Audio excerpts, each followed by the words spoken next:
Coaches, I've never used this before, but let's see if we can use the VR to do some sort of tactics work and a bit of planning preparation for our next match day. Right, let's do this. First thing we're going to do is we're going to hit up the browser. We're just going to search for, we'll go football tactics board. It's so simple to type on this, like really easy. We'll just search for that. That should give us.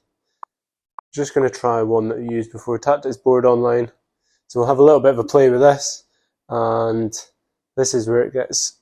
So it's nice and simple there. I can move the screen around and stuff, which is really handy. So if I wanted to have it over there, and then I could have something else on the other screen. But where it gets really good is, let's make that full. Bang! There we go. Now we're talking. So huge pitch in front. I can take the lines on and off there if I want. I'm pretty sure I can change the type of pitch and stuff you've got as well. Create scheme, you can create animations, change the sport type board. So we've got soccer. Yeah, so I can have like a wee half pitch there, full pitch side on. But I'm sat in front of the pitch, almost like a goalkeeper's position. So I'm going to stick with that one there, and we'll use that to work off. So that full screen again, stay up there. And then really, really easy, we throw our players in. So let's set up, we'll go with the back four. I tried this yesterday on with it set on the smaller screen instead of full screen, and it's not quite as the sort of the pad's a little bit wobblier, so it's a bit more difficult to get players in the positions you want and stuff like that. But let's go. We'll go for a little 4-2-3-1. Stick a 9 and 10 up there. 11. Throw the 7 out right. Just drop the 8 in there. We've got a little bit of a false 9 in there. There we go. And that's our team set up. We can throw a wee ball in there as well if we want. And what's really good about this, so if I was saying getting ready for a match, I can throw this in here. I think you can move this keyboard about, but I'm not too sure how. But you can name all these. So let's put Jeff in nets. I don't know who Jeff is. I just made him up. So throw Jeff in nets, and you can work your team. So there's Jeff. Jeff's in goals for us, and you can do that. You can use it to work your team out, move your players around positions, move the ball with them, all that kind of stuff. And there's loads of things you can do in here with this, and it's it's great doing this on your phone, but sometimes it's a little bit fiddly and it's a little bit awkward and stuff. But here we can do loads with this. So what colour have we got? We've got blue. So I maybe want to. Let's do a little bit on playing out from the back, will we? So we're going to start Jeff down here. Oh, that's number 10. So we're going to start Jeff. We'll go for a wee goal kick. Jeff's going to start us in the middle. Set up my 2 centre halves on the edge of the 6-yard box. And I'm going to put my 2 full-backs So I like to start my 2 full-backs in sort of quite narrow, but then moving off to create the wide space. I find if they start out wide, then you end up with, who should we play against? Let's go red against black. If you come too wide too early on, then especially in youth football, you find these players sort of kind of drift out with them, and it almost kills them as an option. But it can work if you sort of go in there and then this player drags in, but you normally find that they sort of close down pretty quick. But then this player can drop in and we can sort of play that ball out wide there. But I find generally, I always sort of teach my players, so we'll start them in there. So we'll come into the centre half. I normally try and get these to start quite narrow, because then it just sort of draws the opposition in. But it's up to your own decision. It's up to whatever you want to do as a coach. I like to start them quite narrow, and then the good thing about this, actually, I've got 2 pads. Is that going to work? Is it going to let me pick up 2? Nah, it's not having it. I don't know. I'll have to speak to my 12-year-old and see if I can find a way to lift 2 at the same time. But that would have been quite good to just make them sort of move together. So I like to start them in a little bit narrower, because it kind of draws this player in, and they'll either man mark them tight, or they might drop off into a little bit of space, and it just creates that kind of wide area space for us. And then as soon as we've got that, then we can sort of cycle out wide nice and quick, sort of off the player, a little bit of deception, make that little dummy move inside or something. And that's how I basically like to play out from the back. And you've always got the option, you can sort of switch back across and you can go out the other side. So there's loads of potential there, but that's just a little bit to show you the kind of stuff you can see and work on in here. And what we can do as well is we can split it into areas and stuff. So if we wanted to, we could go with let's go with our back three there, and we can sort of isolate areas of the pitch. So I can create a box in here. This is just based on this soccer coach board, whatever it's called. Get rid of that. And then we could create that as like a little rondo there, a little back three rondo with the goalkeeper and the two centre halves up against the striker sort of thing. A little bit of pass and move in the box, get them comfortable on the ball. And then we could potentially do the same with our sort of, maybe our defensive midfielders, our wide players and our full backs. Sort of create these little pockets of areas that we want to work on things and play different sort of bits and pieces. And then we can link the whole sort of thing up as well. And but there's loads of little bits and pieces that you can do on the tactics board, and it's really good. See, having it like just in front of you like that, it's just fantastic. So we can throw some lines and stuff on here as well, which is really good. We'll stick a wee arrow on there, make it a wee hatched line. In fact, we'll put the arrow on the other side. I don't want the arrow. So you could sort of say we're going to make our... Oh, it's not having it. It's not happy. It's because of the line I've done. Yeah, so that's sort of... You're kind of like dropping your dot of your line wherever you want it, or you can use this one just sort of... So you can see there, take the lines and just throw them off. Nice and easy. Really, really simple to do. So I say really simple to do, it's just taking me a little bit of messing around there to do it. And we've got a load of tools here as well, so we can throw, if we wanted to build up a drill or something. So we can stick a set of goals in. We can maybe do some wide area work if we wanted a little set of goals there.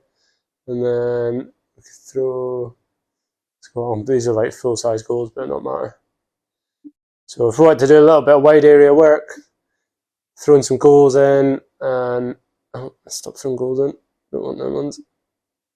Let's just chuck them away off to the side, nice and easy. The only problem I have found with this is, like, see, once you've put those boxes in, I can't work out a way to get rid of them. So if anyone knows how to get rid of them, that would be greatly appreciated, because there's no way of like selecting them or doing anything with them.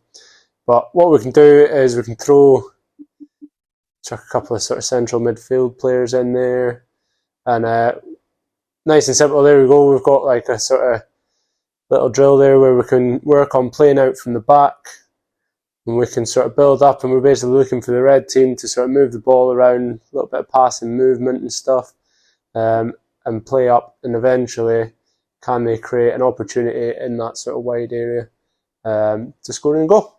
Nice and simple, nice and straightforward. Really, really effective sort of way to work on stuff and see things in the bigger picture, because it's so difficult as a coach sometimes. You're stood off at the side of the pitch there, and sometimes it is difficult to see what's going on or to work things out and visualise them in your head. So this just gives you that opportunity to do that. I'll just show you a little. So you can create an animation on this. I don't use this one normally. I used to. But you can create sort of animations and stuff on here as well. So if I just put them quite narrow, and I'll just show you this animation here. Put the goalkeeper up top there. Don't know why. Right, so we'll just do this little sort of playing out from the back kind of piece, just to show you. It's really simple. You just put the wee ad on there, and then the ball's going to them, and then we want our number 5 to make that run across. We probably want our 4 to tuck in a little bit. As soon as that ball's played from the goalkeeper, we want them to tuck across, because we know that this one's going to come and press. So the play is now on this side, so we want our other centre half to come across. These are probably going to be thinking about trying to press across and cover that path. And we can just add these in every time. Like 5 might need to, we're probably going to need the 5 to just drop a little bit deeper there to receive that, to keep it away from the 3. 1's going to have been closing that ball off. There's our press there, and then we can start to come out. We can start to sort of pull our way out now. Oh. Sometimes it's a little bit, there you go, he's number 4 is this. The left fullback is just doing a little jagged run there. Could probably do, we'll throw a little holding midfielder in here somewhere. Yeah, let's add that one. And then let's feed the ball in up wide. Or we could probably be getting our number 7 or right winger in here, playing that ball straight up the line, and we can sort of tuck in if we had. And then you can see how the game just sort of naturally starts building up and playing up. I don't know if that's going to add those players in randomly. And then there we go, we're sort of end to end, and these can all start getting their shape, getting their position back, and loads of little bits here. And you can see how all of a sudden you can just build up the play. Let's take a shot there, bang, go, drill's finished. Okay, and now if we go back to slide 1, can we play it? No movements on the current frame, that's fine. Let's go back to frame 0, now can we play it? There we go, and that's it all pulled together. A little bit slow, I don't know if you can change the speed there, but if you wanted to, if you were sort of building it up, you could, I'm sure there's probably settings there to build up the speed and to progress it a little bit. Yeah, that's just added the players in randomly there. Is that speeding it up? Yeah, so that must be the speed we've got on the side there, because it looks like it's speeding it up a bit there. So if we just, let's just run that again. There we go, that's a little bit better. The speed's much faster now. Bang. And do you know what I really like about this? So I use tactical pad, and it's a little bit awkward, but making those little zigzagging runs there, we'll just throw that in. Can we play that? No movements in the current frame. Let's go back to frame 5. And then hit play. It's going to run the whole thing, but I really like the way you can make that zigzag movement. So if you wanted to demonstrate something to one of your players, you got a little movement there from the number 2, really nice. And then if you wanted to, you could sort of break it down and isolate things a little bit more, so you can sort of focus on areas. There's so much that you can do with it. But yeah, that's it. I don't know if you can take a little screenshot as well. So if you built a little drill, take a little screenshot there, and it's just saved it to my VR. That'd obviously be to your phone or your laptop, PC, whatever you were working with. You can download your animations and stuff, although I think you do need to start signing up for it at some point. There's loads of stuff you can do there. I used to use this quite a lot, but have a shop around as well. There'll be other boards and stuff that you can use like this that give you loads of different bits and pieces. You can choose your boards and stuff there, create animations, create a conference, whatever that is, create a scheme, and you can log in and stuff. I'm not sure how much, like, what the costs are or something. I think it's like $3.99 or something, like really, really cheap for like the year or whatever. So give it a try. If you've got a VR or the kids have got a VR, absolutely recommend this for coaches. I only worked this out because I tried to watch Netflix on it, but it's definitely worth having a shot. It's so good for like visualizing, and yeah, it'd be great if we could get something that was like immersive, where you can sort of stand in and you can move players around and stuff. I think that's the next level of coaching, isn't it? But yeah, give it a shot, give it a try, see what you think. If you know of any other apps or anything that's better or anything that's specific for the VR that works really well for this, really appreciate it. Let us know in the comments, it'd be fantastic.